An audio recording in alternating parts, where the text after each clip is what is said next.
All right. Welcome to today's episode of Picture This with me, Adam Lehrhaupt. And it is another guest episode. Today's guest is a former classroom teacher turned children's book and graphic novel author who brings a very big dose of the theater flair into everything she writes. Her books have been named Junior Library Guild selections. She was a finalist for the prestigious Crystal Kite Award, and her educator guides are exactly the type of things that I'm trying to create with what I'm doing here on Picture This. They are genuinely useful. They're very creative. She blends curriculum and that kind of ingenuity and creativity like she was made to do it. And she just happens to be my official hair twin. I'm thrilled to welcome the one and only Marcy Colleen.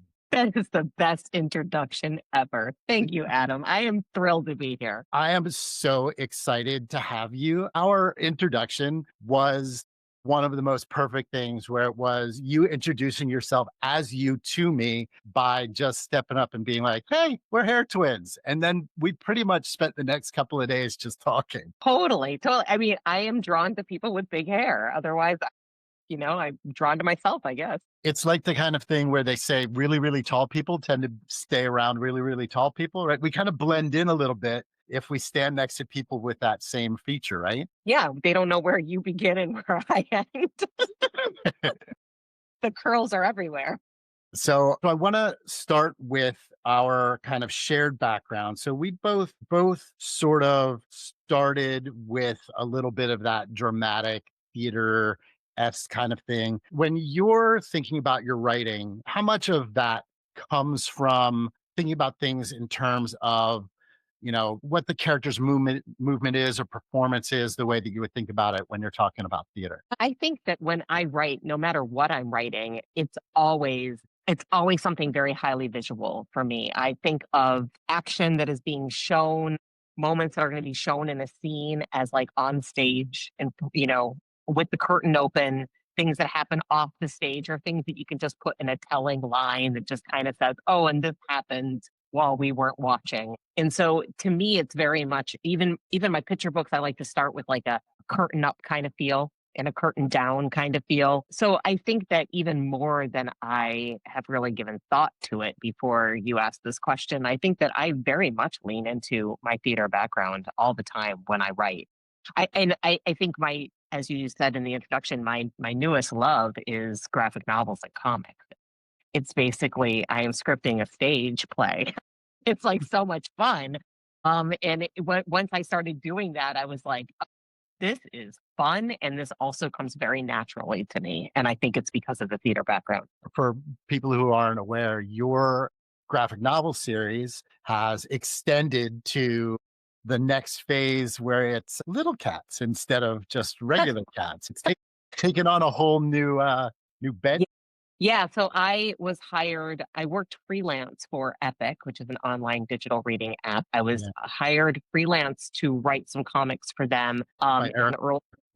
in early 2020. One of the series that I got a chance to work on was Cat Ninja, which was created by the ever amazing Matt Cody, who happened to be my very first writing teacher when I decided I wanted to learn how to write. He was my instructor at Gotham Writers Workshop, and him and I stayed in touch.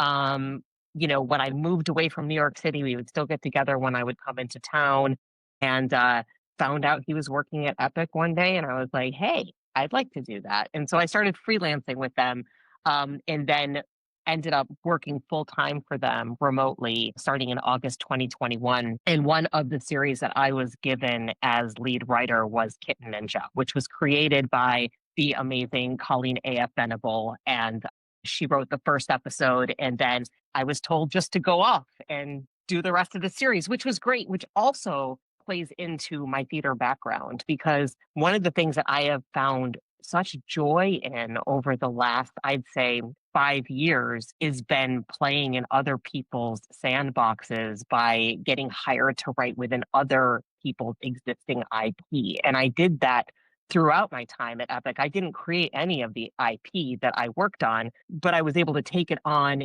embody the character, and just become the voice of that series. And that was so much fun. I love doing that. And at first I thought, is this cheating? Is this not real writing? Because I'm not creating everything from scratch. But it just played into a different set of skills that I had that it also made my own writing stronger. And it really is a great activity to bring into the classroom. So that brings me to your educator guides, right? So the things that people are taking and using from your books, they go way beyond just the basics, right? So when you're designing those, are you thinking like a curriculum writer, a teaching artist, or is it like a little bit of both? I think it's a little bit of both.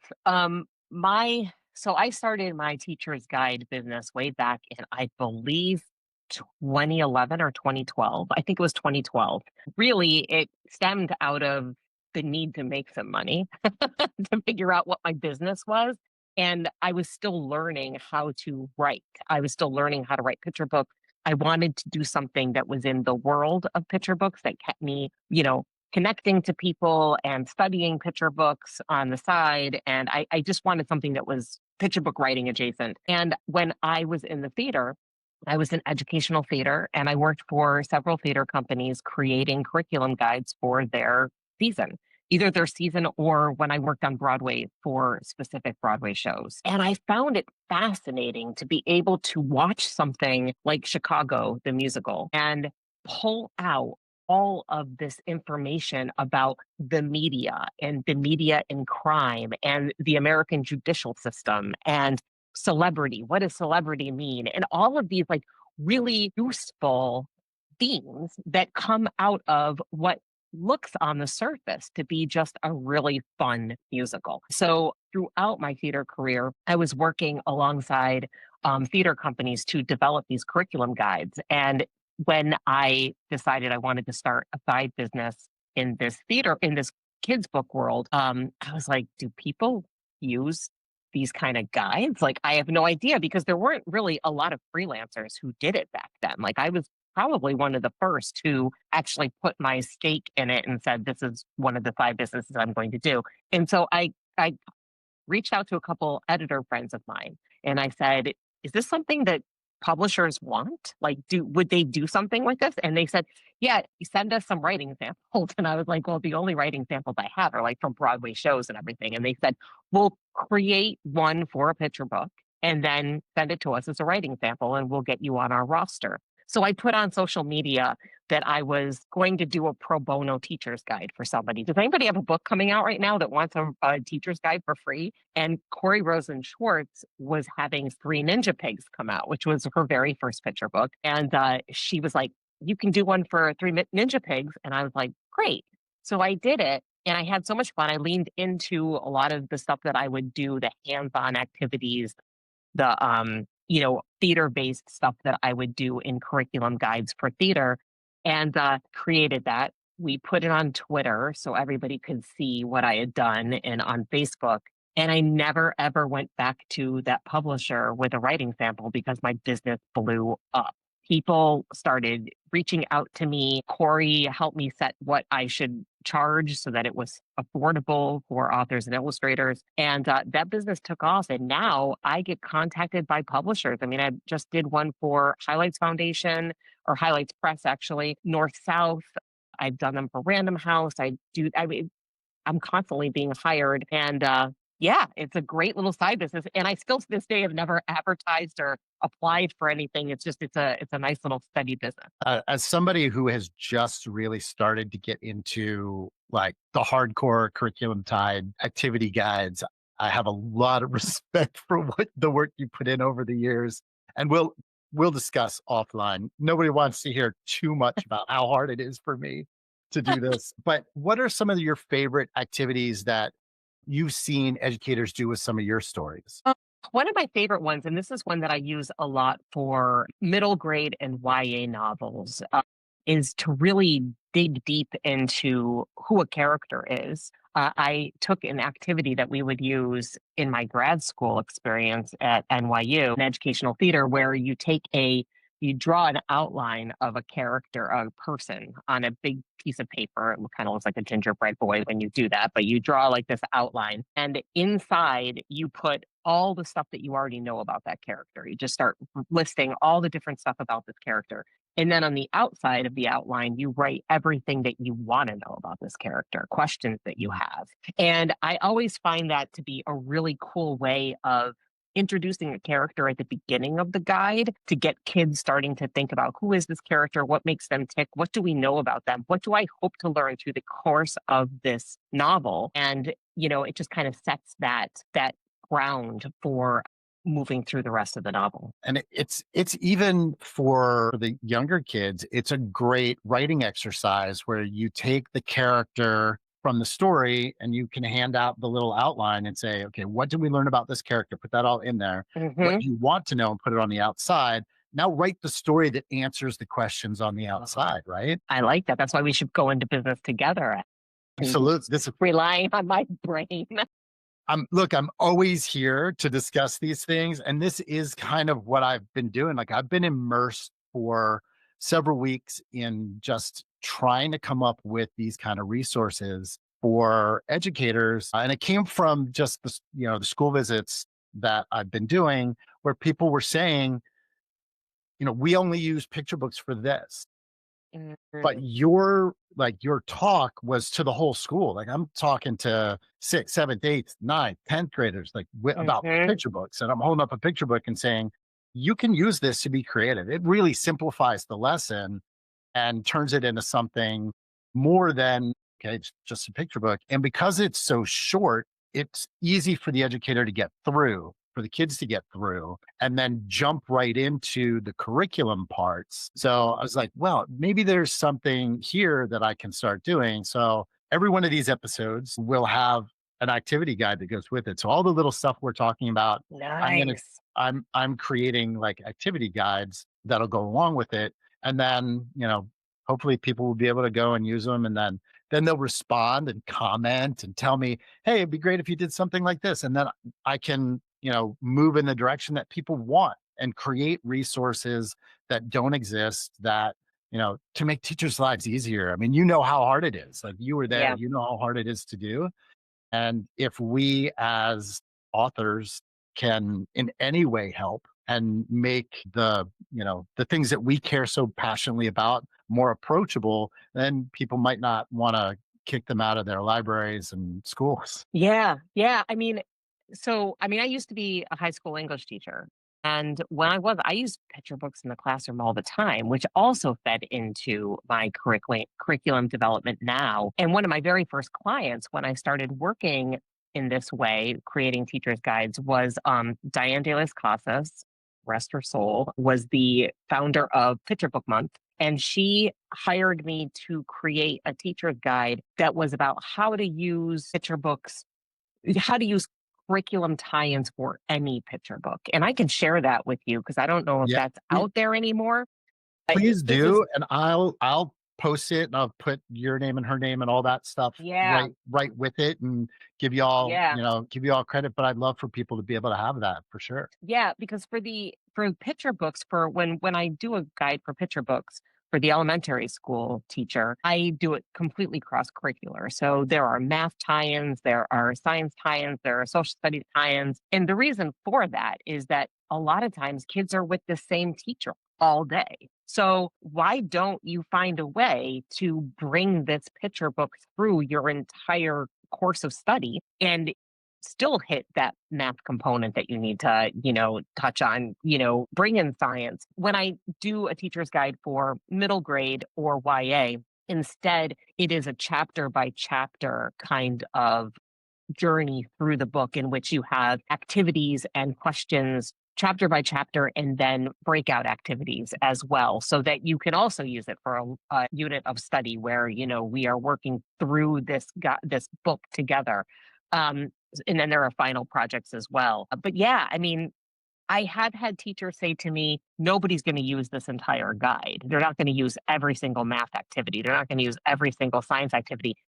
But I never ever designed it for that either. I designed it so that a teacher who knows their classroom and their students better than anybody can decide what works and what doesn't. Because when I was a classroom teacher, let me tell you, I would get lesson plans from all over the place. And I really wish the internet was as wonderful as it is now when I was a teacher, because I had a hard time finding resources, but I never did a lesson plan word for word, step by step, exactly like it was in whatever book or website that I had found it at.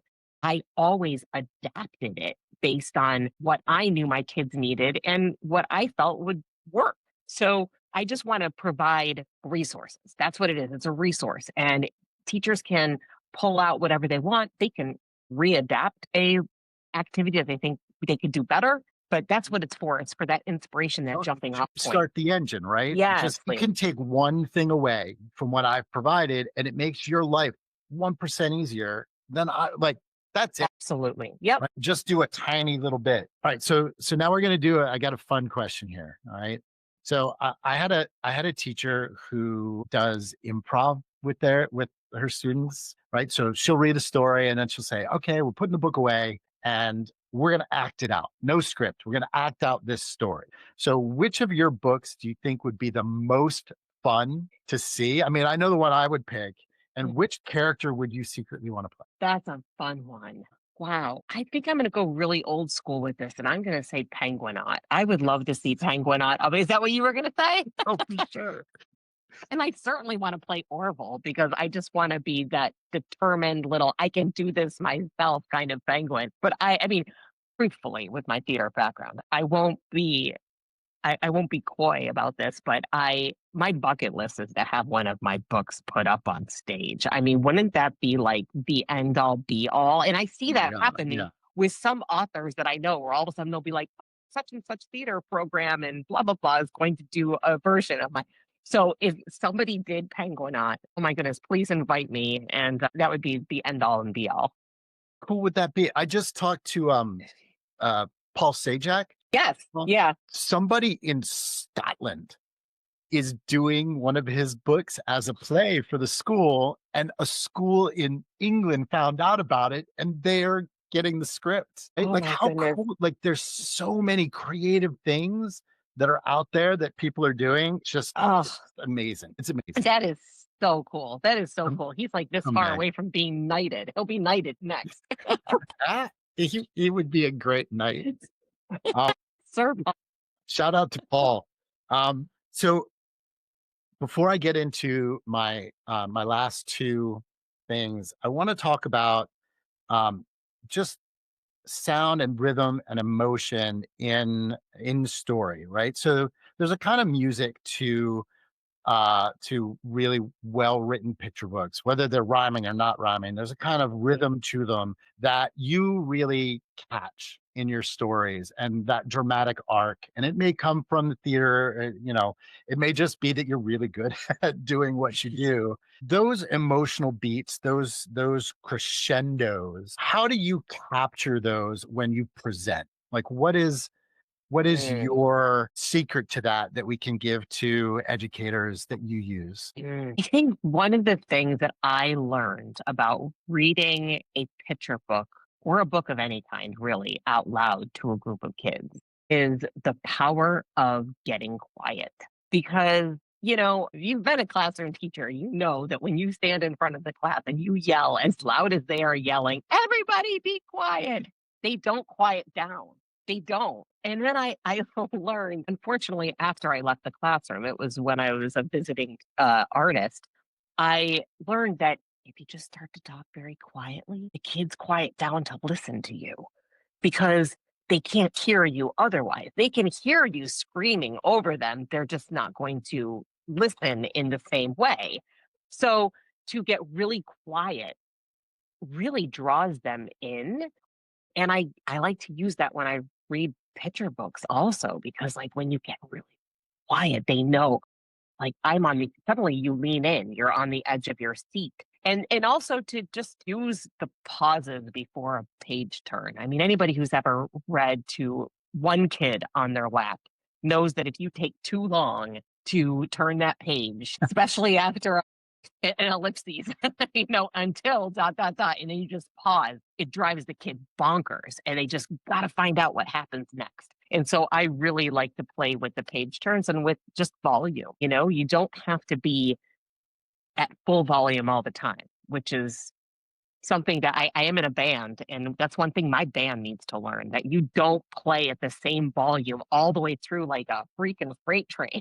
It's punk rock music, Marcy. It's punk rock. But you have to have dynamics, and when you do that, when you have those dynamics in your voice, you carry the kids along with you a lot more than when you just boom. There's a great quote that's been going around. I think it's Jamie Foxx that says it about Oliver Stone. And he said he went in to interview or to audition for a role.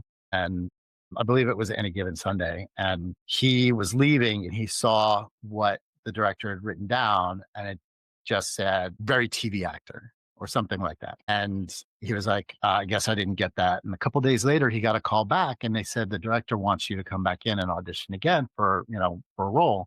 And when he went back in, he asked him, he said, what's going on? They said, well, he wants you for the lead. He said, well, like he said this, like I saw, he said this. And the director said, in TV, you have to be very big. In a movie, you have to be very small. Let the camera close in on you, Mm, capture those little moments. And that's kind of what theater's like, performing. And every time you read a book, you're performing your story. It's mhm. about drawing the audience in, bring them in.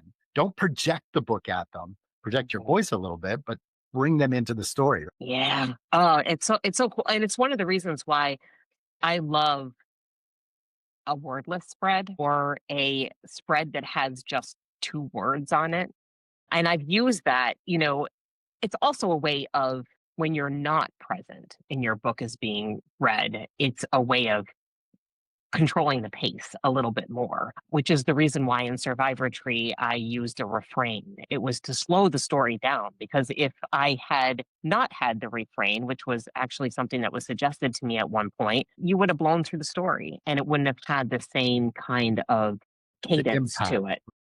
Uh, You really do need to think and consider in that yeah. story to I mean, there's gravitas there, right? Yeah, I mean, and Aaron Becker, who was one of the kings of the wordless picture book, actually went to Little Brown when we were creating that book and said, "Can I add a wordless spread?" Now, I would never ever tell Aaron Becker, "No, you cannot add a wordless spread." And he did add a wordless spread at the moment of contemplation at the reflecting pool. And what a great moment! Anybody who's ever been to the 9/11 memorial knows how quiet and how reflective that whole moment is. And so to give the readers a pause before coming back in with the text. And then on another end of that, just what Maurice Sendak did in Where the Wild Things Are. I mean, here's the wild rumpus, which could have had a lot of onomatopoeia and a lot of like crazy language going on with this wild rumpus. But instead, he kind of handed it over to us to just kind of pour over the pictures and decide what in the world is going on and what is this wild rumpus, which is great. Yeah, I throw a wild rumpus at probably 50% of my school visits. That's my book that's in my book bag, which is the next segment we're gonna get to is Adam's book bag. So I hold that book up as an example of all different kinds of Oh, things. For instance, you mentioned having that wordless spread. Scott Magoon added a wordless spread to the book we did together, where the main character finally has the silence he's wanted for the whole book, but he's got these big droopy blue eyes. And that's all. It is black and it's just two droopy blue eyes. And it's one of those things that illustrators can do that is amazing. They can say so much with so little. And we can too as authors by not putting a lot of words there, as you said. yeah.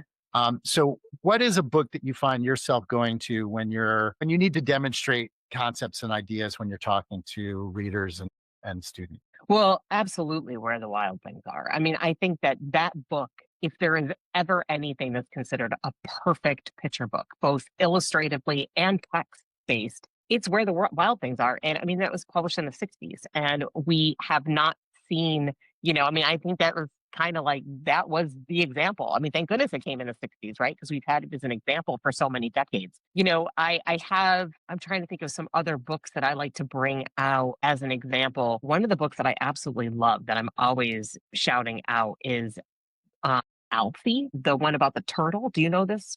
The turtle that disappeared. I love this book so much because, something that you could definitely bring into the classroom. I'm always looking at these picture books now and being like, if I was still a teacher, this is what I would definitely teach.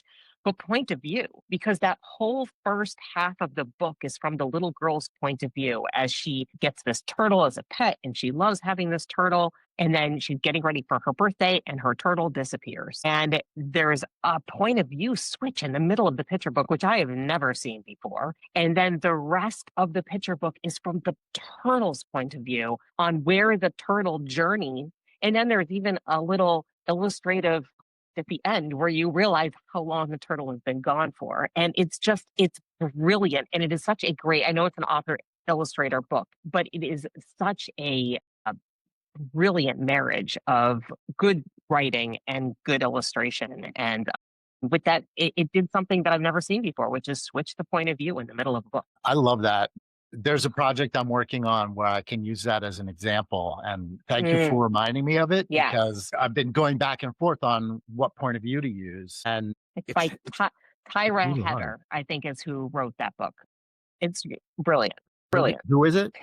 Tyra, and I don't even know if I'm saying it right. It's Thyra. And then her last name is Hater, Heber. Well, Brilliant. Yeah. excellent. So that's a great one for the book bag. And the last thing that we usually do, I call story sparks, and I'm going to do this a little bit differently with you because I follow your social media and I stalk you online like all good friends do, and I want to take this time and talk about story sparks to talk a little bit about diversity. So I want to say it was maybe 10 years ago, 9 or 10 years ago, that we had a discussion. You and I had a discussion about someone had put out a list without looking at who was on the list, and it was just a list of white men. And they didn't mean to do that.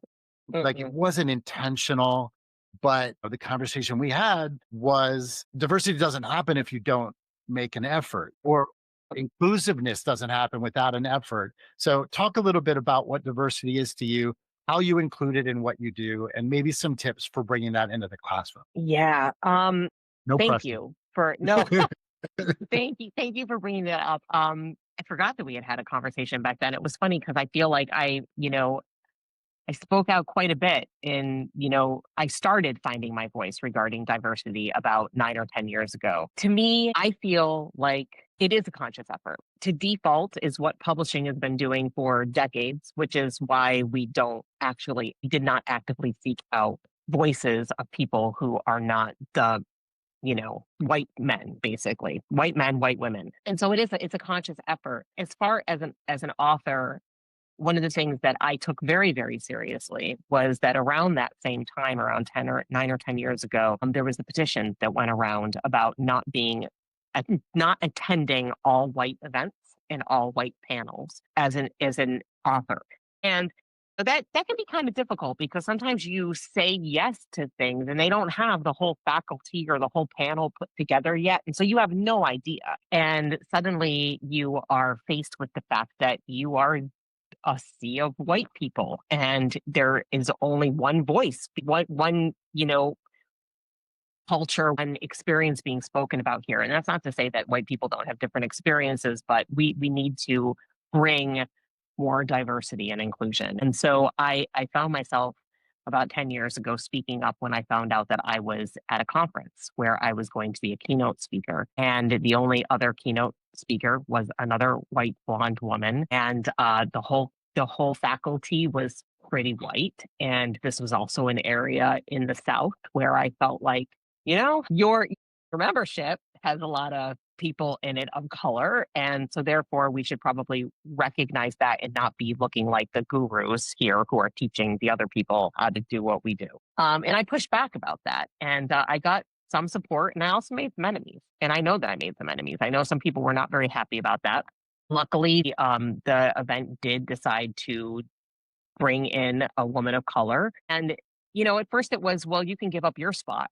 to give up to bring in this person of color. And that's another thing that I believe strongly about diversity is it's not that somebody should have to leave the table in order to make room. It's that we make room for all the chairs around the table. So, I have been very outspoken about that. I've been very careful to make sure that I do not find myself in all white spaces, that I speak up to whoever the organizer is. And as far as my writing is concerned, I mean, yes, I write a lot about animals. I don't really have a lot of books that have children, real people in them as characters. But my next book that comes out in the fall is called Happy Friendsgiving. And it is a book about celebrating with your found family at Thanksgiving time. And it really stems from my years living in New York City, where I a lot of times found myself having to work the day after Thanksgiving, not able to travel home, not wanting to travel home for one reason or another, and finding these pockets of friends that became found family that I would celebrate with every year.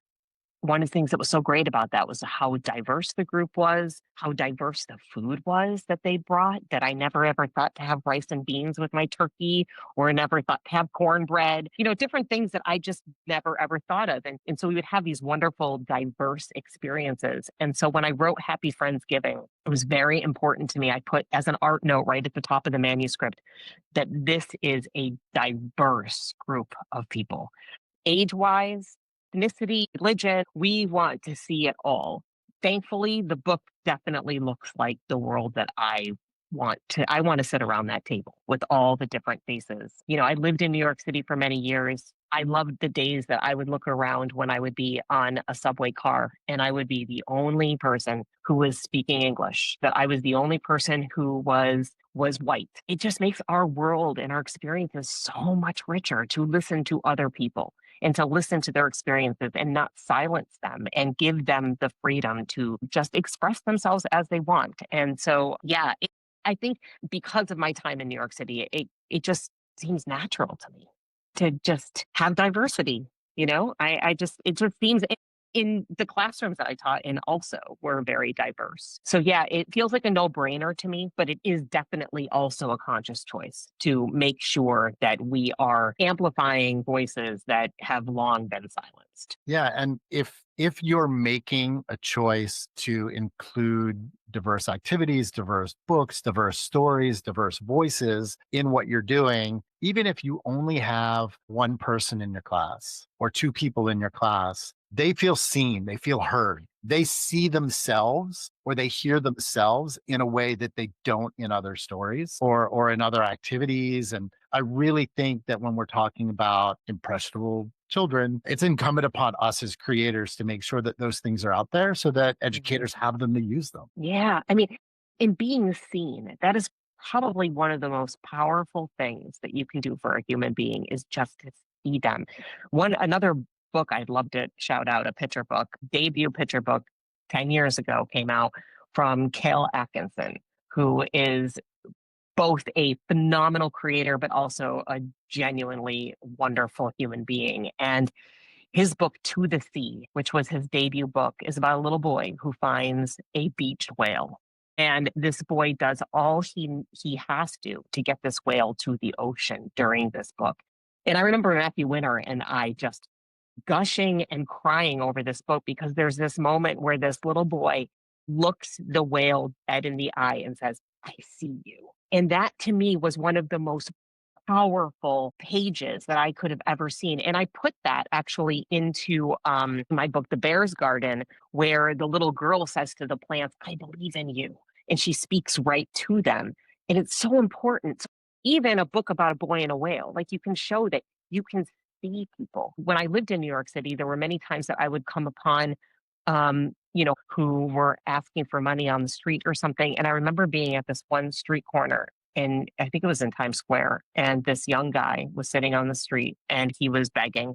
And I remember him saying horrible things about himself, like horrible things about himself that just really moved me. And I squatted down and I looked him in the eye and I said, don't you say that stuff about yourself. I see you. I see you. And I just think that that's all I could give at that moment. I think just seeing somebody and not looking past them, not looking through them, not dismissing them is just it's powerful. It's powerful. And to be able to demonstrate that both in our writing and also to demonstrate that in the way that we show up in classrooms and other places is just that's what it's all about. Well, I want to thank you so much for being on today. And as everybody can tell, this is going to be a long episode, but Marcy and I can talk forever. We're catching up here. So I will put your links and all the stuff below, but just let everybody know real quick, where can they find you? Okay, I am on Instagram as Marcy Colleen. I am also on Blue Sky as Marcy Colleen, and then my website is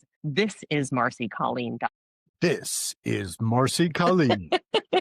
And as usual, you can find me at adaml.rocks. Nice, love it. Please like, comment, share, tell your friends and neighbors, shout it from the skies. Picture This is going to be the podcast of the century. And thanks for listening. Thank you.